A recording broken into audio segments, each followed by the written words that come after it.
નમસ્કાર દર્શક મિત્રો, હું છું રૂપલ વણિચિયા. સંપૂર્ણ ન્યૂઝમાં આપનું સ્વાગત છે. ડીસા તાલુકાના મુરેઠા ટોલ પ્લાઝા પર આજથી એટલે કે 1 એપ્રિલથી નવા ટોલ દરો અમલમાં આવ્યા છે. મોટા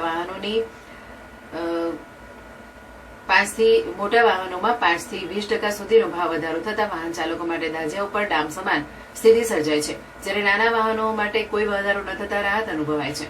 નેશનલ હાઈવે ઓથોરિટી દ્વારા દર વર્ષે ટોલ દરોમાં વધારો કરવામાં આવે છે, જેના ભાગરૂપે મુરેઠા ટોલ પ્લાઝા પર નવા દરો લાગુ કરવામાં આવ્યા છે.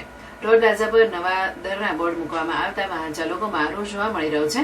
મળતી માહિતી મુજબ કાર, જીપ અને વાન જેવા નાના વાહનોમાં કોઈ ભાવ વધારો કરવામાં આવ્યો નથી, જ્યારે લાઇટ કોમર્શિયલ વાહનો, બસ, ટ્રક અને મલ્ટી એક્સલ જેવા ભારે વાહનોમાં અલગ અલગ શ્રેણી પ્રમાણે વધારો કરવામાં આવ્યો છે.